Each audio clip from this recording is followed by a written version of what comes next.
सभापति महोदय, अशफाकुल्लाह खान जब फैजाबाद की जेल में फांसी के फंदे पर झूल रहे थे तो इसी देश की जमीन के लिए झूल रहे थे ना। सभापति महोदय, अंडमान की जेल में काला पानी की सजा काटकर अपनी जान देने वाले मौलाना फजले हक खैराबादी हो या शेर खान अफरीदी हो, वो भी तो इसी जमीन के लिए अपनी जान दे रहे थे ना। सभापति महोदय, पाकिस्तान के खिलाफ लड़ते हुए अपनी जान देने वाले महावीर चक्र विजेता ब्रिगेडियर उस्मान हो या पाकिस्तान के पैटर्न टैंक उड़ाने वाला परमवीर चक्र विजेता वीर अब्दुल हमीद हो, वो भी तो इसी जमीन के लिए अपनी जान दे रहा था ना। और मंत्री जी, मैं इस सदन में अलग ऐलान ये कहता हूं कि जब भी इस देश की जमीन को लहू की जरूरत होगी, आपसे 2 कदम आगे इमरान खड़ा मिलेगा, ये मैं आपसे यकीन दिलाते हुए कह रहा हूं।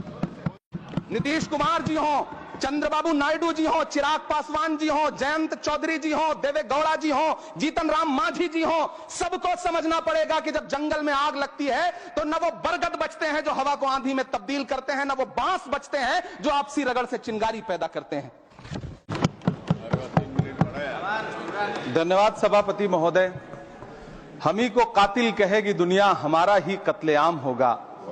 हम ही कुएं खोदते फिरेंगे, हम ही पे पानी हराम होगा।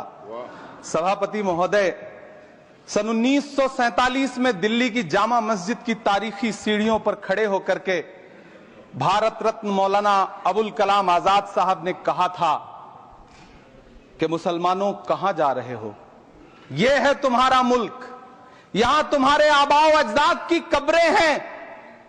उस वक्त मौलाना आजाद की ये सदाएं सुन करके लोगों ने अपने सरों की गठरियां उतार करके रख दी थी। आज उसी दिल्ली में मौजूद देश की संसद में एक बिल आया है जो हमसे उसी जामा मस्जिद की सीढ़ियों के सबूत मांगेगा, जो उन्हीं सीढ़ियों के पास अपनी कब्र में सोए हुए मौलाना आजाद को फिर से कब्र से सदा देनी पड़ेगी कि ये जो कब्र है वो मेरी कब्र है, ये किसी सरकार की जागीर नहीं है। सभापति महोदय, मैं जहां खड़ा हूं इसी संसद भवन के सामने सड़क के उस पार अपनी कब्र में सोए हुए भारत के पूर्व राष्ट्रपति फखरुद्दीन अली अहमद की कब्र है। शायद अब उस कब्र से भी सदाएं आए कि ये कब्र मेरी कब्र है, ये सरकार की जागीर नहीं है। सभापति महोदय, मैं वक्फ कानूनों में किए जा रहे संविधान विरोधी बदलावों के खिलाफ बोलने के लिए खड़ा हुआ हूं। संविधान का आर्टिकल 14 हो, 29 हो, 30 हो, चीख चीख कर कहता है कि देश में सब बराबर के हकदार हैं। आर्टिकल 26 कहता है कि सबको अपने अपने मजहबी कामों के लिए मंदिर, मस्जिद, गिरजाघर, गुरुद्वारों का निर्माण करने का हक है और उसका रखरखाव का भी हक है। लेकिन डॉक्टर बाबा साहब अंबेडकर के संविधान को हर दिन कुचलने वाली ये सरकार देश के मुसलमानों से नफरत में इतनी अंधी हो गई है कि खुलेआम देश की संसद में देश सरकार के माइनॉरिटी मिनिस्टर साहब और होम मिनिस्टर साहब झूठ बोलते हैं और देश को गुमराह करते हैं, झूठ शब्द असत्य बोलते हैं। सरकार ने इस बिल का नाम उम्मीद रखा है। मंत्री जी, कल से इसे देश के मुसलमानों के लिए नई उम्मीद बता रहे हैं। नहीं मंत्री जी, न तो ये बिल मुसलमानों के लिए नई उम्मीद है और न ही उम्मीद की नई किरण। सभापति महोदय, भाजपा ने पूरे देश में वक्फ के नाम पर कई सारे झूठ फैलाए हैं। आइए आज उनकी सच्चाई पर बात करते हैं। वक्फ ट्रिब्यूनल को ऐसे बताया जाता है जैसे वक्फ ट्रिब्यूनल कोई मजहबी खाप पंचायत हो। सभापति महोदय, जबकि सच्चाई यह है कि वक्फ ट्रिब्यूनल भी तो सरकारी न्यायिक विभाग है जिसमें सरकार द्वारा नियुक्त जज होते हैं, जिसमें प्रशासनिक अधिकारी होते हैं, कहीं ऊपर से थोड़ी आ गए। सभापति महोदय, देश के गृह मंत्री जी ने इसी सदन में कहा कि वक्फ ट्रिब्यूनल के फैसले के खिलाफ कोई कोर्ट नहीं जा सकता, जबकि सच यह है कि वक्फ एक्ट 1995 की धारा 83(9) के तहत हाई कोर्ट वक्फ ट्रिब्यूनल के फैसले की न सिर्फ समीक्षा कर सकता है बल्कि उसे बदल भी सकता है। सच तो यह है कि वक्फ बोर्ड खुद अपनी जमीनों के लिए कई सारी कोर्ट में मुकदमे लड़ रहा है। सभापति महोदय, दिल्ली की जिन 123 संपत्तियों को लेकर कल माइनॉरिटी मिनिस्टर, होम मिनिस्टर साहब और अभी आदरणीय नेता सदन बात कर रहे थे, आइए उनकी सच्चाइयों पे भी बात करते हैं। 1911 में जब अंग्रेजी हुकूमत ने कोलकाता के बजाय दिल्ली को राजधानी बनाने का फैसला किया तो रायसीना हिल्स के चारों तरफ जो मुसलमानों की ढेर सारी जमीनें थी उनको एक्वायर किया गया और लुटियन को इसकी तामीर की जिम्मेदारी सौंपी गई। सेंट्रल विस्टा की तरह लुटियन जोन का मेगा प्लान तैयार हुआ, लेकिन उस वक्त के मुसलमानों ने उस वक्त की अंग्रेजी हुकूमत से अपनी इबादत गाहों को बचाने के लिए लड़ाई लड़ी। मामला ब्रिटिश गवर्नमेंट तक पहुंचा। तब यह तय हुआ कि वो जो धार्मिक स्थल हैं उन्हें जस का तस रहने दिया जाएगा। इंडिया गेट के बगल वाली मस्जिद हो, जाप्तागंज, सुनहरी बाग मस्जिद हो, पार्लियामेंट रोड वाली मस्जिद हो, ऐसी 123 संपत्तियों के मैनेजमेंट के लिए 1913 में मुसलमान वक्फ वैलिडेशन एक्ट बना और उसके बाद एक नया शहर बसाया गया जिसे लुटियंस जोन का नाम दिया गया।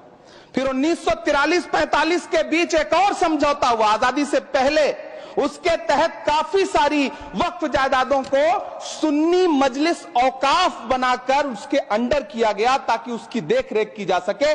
गृह मंत्री जी 2 दिन से सदन में जो बात कह रहे हैं वो दरअसल 123 संपत्तियां उसी सुन्नी मजलिस औकाफ के तहत आती।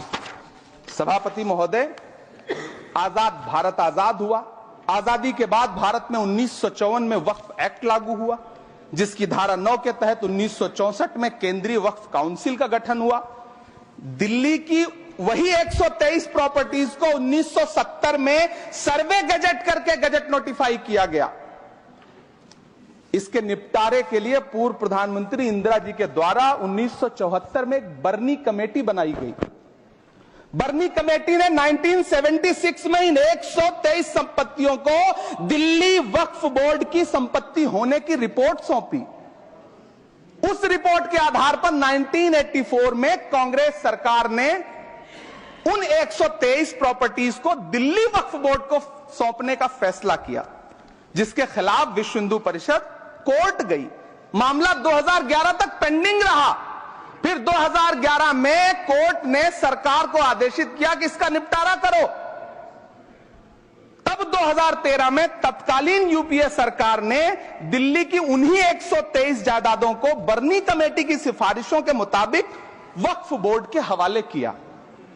यही वो प्रॉपर्टीज हैं जिनके नाम से गृहमंत्री जी कल से कांग्रेस को कोस रहे हैं। फिर आई 2014 में भाजपा की सरकार, जो तब से इन जमीनों को हड़पने की साजिश कर रही है।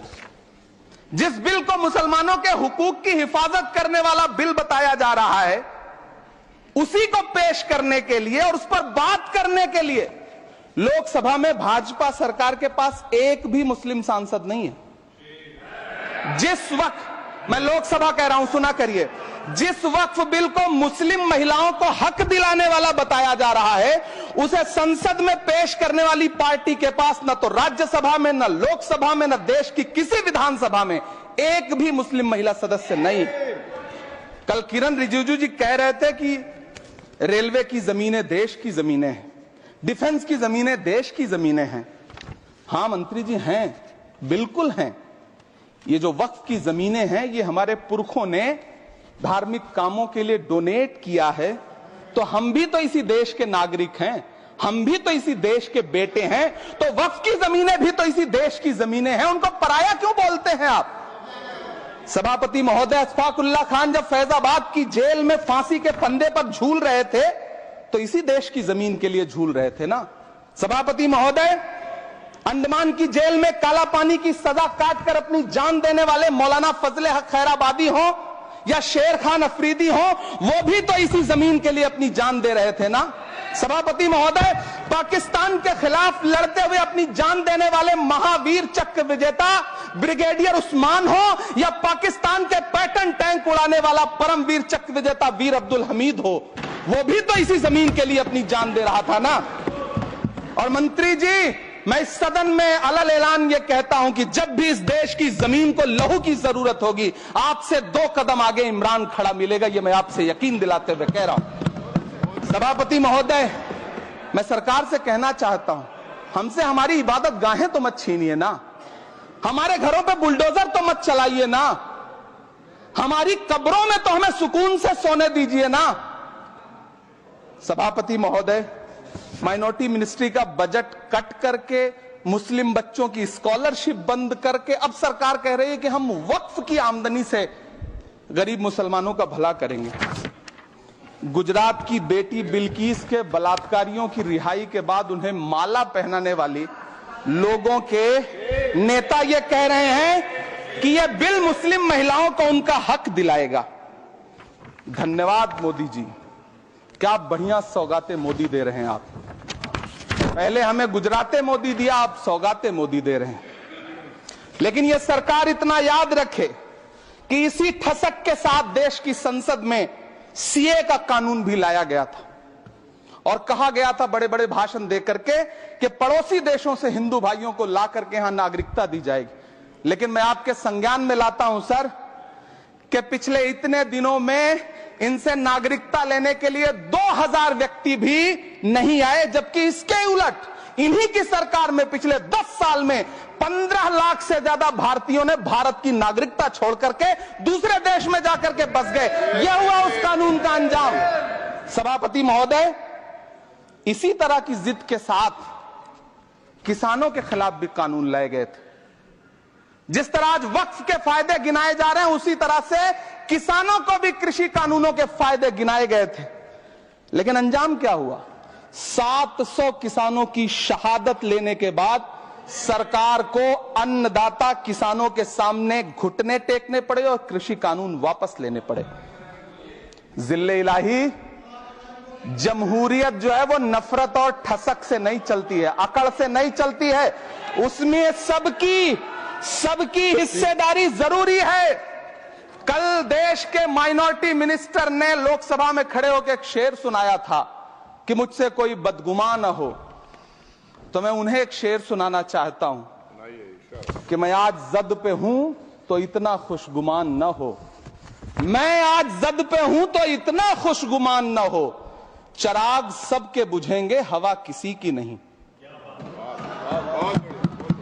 नीतीश कुमार जी हो, चंद्रबाबू नायडू जी हो, चिराग पासवान जी हो, जयंत चौधरी जी हो, देवे गौड़ा जी हो, जीतन राम मांझी जी हो, सबको समझना पड़ेगा कि जब जंगल में आग लगती है तो न वो बरगद बचते हैं जो हवा को आंधी में तब्दील करते हैं, न वो बांस बचते हैं जो आपसी रगड़ से चिंगारी पैदा करते हैं। सभापति महोदय, जब देश को मनमोहन सिंह साहब जैसा काबिल प्रधानमंत्री मिलता है तो देश को आरटीआई जैसा एक्ट मिलता है, सेज जैसा एक्ट मिलता है, मनरेगा जैसा एक्ट मिलता है, लिबरलाइजेशन मिलता है, राइट टू एजुकेशन मिलता है, नेशनल फूड सिक्योरिटी एक्ट मिलता है। लेकिन जब देश को सौगातें मोदी मिलती है तो क्या मिलता है? सीए मिलता है, फॉर्म्स लॉ मिलता है, आर्टिकल 370 मिलता है, इलेक्टोरल बॉन्ड जैसा एक्ट मिलता है और वक्फ अमेंडमेंट एक्ट जैसे बिल देश को मिलते हैं। मुझे तो अपने हमवतन भाइयों से पूछना है कि आपको अपने बच्चों की तरक्की, खुशहाली और नौकरी की दरकार है या फिर मुसलमानों की दान की गई जमीनों को लूट कर धन्ना सेठों को देने की साजिश करने वाले कानून की? सभापति महोदय, यह सरकार रात के 3 बजे तक पूरे देश को जगा करके संसद में अपने ही नागरिकों को नीचा दिखाने के लिए वक्फ बिल ला रही थी, तो उधर रात के 1:30 बजे अमेरिका हम पर 26% टैरिफ लगा रहा था। सरकार की प्राथमिकताएं देश को पता। सभापति महोदय, मैं बहुत भावुक हूं आज और मुझे अच्छा लगा कि आदरणीय नेता सदन जगत प्रकाश नड्डा जी ने बहुत अच्छी बातें भी की, मन से बातें की। क्योंकि उनके नाम में प्रकाश जुड़ा है तो मैं उनमें हमेशा एक रोशनी की किरण देखता हूं। मैं उनके सामने बहुत अदब से ये बात कहना चाहता हूं कि चरागों के सफर में दबदबा हो आंधियों का तो फिर अंजाम जुल्मत के सिवा कुछ भी नहीं होगा। ये दुनिया नफरतों के आखिरी स्टेज पर है, इलाज इसका मोहब्बत के सिवा कुछ भी नहीं होगा। मैं भावुक हूं, मेरी पलकें गीली हैं। अगर देश की एक बहुत बड़ी आबादी को लगता है कि आप उसका भला करने के लिए नहीं बल्कि उनकी इबादतगाहों, उनकी कब्रिस्तानों, उनकी खानकाहों को बर्बाद करने का बिल ला रहे हैं, तो फिर आप अगर समझाने में नाकामयाब रहे हैं तो यह आपकी नाकामयाबी है। पहले समझाइए, उसके बाद कोई बिल लेकर के आइए, तब शायद हम आपका इतनी पुरजोर तरीके से विरोध ना करें। लेकिन सभापति महोदय, मैं अंत में सिर्फ इतना कहना चाहता हूं कि इस बिल में जो भी पॉइंट्स दिए गए हैं, बॉम्सी पोर्टल देख लीजिए, सरकार का झूठ आपको पकड़ में आ जाएगा। हम डरे नहीं हैं, हम सिर्फ सरकार से अपील कर रहे हैं कि हमें अपना समझिए। हम आपके अपने हैं, इस देश के नागरिक हैं और आप ताकत में हैं। संख्या बल के आधार पर बिल हो सकता है आप पास करा ले, लेकिन आपको यह बात समझनी पड़ेगी कि हम तो वो तारीख हैं, जहनों में रहना है जिसे, कागजी पुर्जे नहीं जो फाड़ डाले जाएंगे। जिस जमीन पर मैं खड़ा हूं ये मेरी पहचान है। आप आंधी हैं तो क्या मुझको उड़ा ले जाएंगे? आपको यह बात समझनी पड़ेगी। आपको अगर इतना विपक्ष की तरफ से पहले जेपीसी में इतने सारे पॉइंट्स आए और उसके बाद कल से लोकसभा में और राज्यसभा में सुझाव आप सुनने को तैयार नहीं है, लोगों की शंका को दूर करने के बारे में आप बिल्कुल सोच नहीं रहे, बस आप कह रहे हैं यह बिल उम्मीद की नई किरण है। नहीं साहब, इसे भले किरण जी लेके आए हैं, लेकिन ये उम्मीद की नहीं बल्कि नाउम्मीदी की किरण है। और इस देश की एक बहुत बड़ी आबादी इस बात से खदशे में है, शक में है कि आप सीधे उनकी जमीनों को लूट करके धन्ना सेठों को बेचना चाहते हैं। मेरी अब भी आपसे अपील है कि इस बिल को वापस लीजिए। यह बिल कहीं से आपके अपने नागरिकों के लिए अच्छा नहीं है। यह बिल सिर्फ इस देश के मुसलमानों को नीचा दिखाने का और अपने एक ऐसे मतदाता वर्ग को खुश करने का बिल है जिनको इस बिल के पास हो जाने से कुछ मिलेगा भी नहीं। लेकिन आप एक नैरेटिव देना चाहते हैं, एक मैसेज देना चाहते हैं। मेरी आपसे अपील है कि कृपया ये जो सबका साथ सबका विकास का नारा है, इस नारे को रत्ती भर तो चरित्रार्थ कर दीजिए। बहुत बहुत धन्यवाद।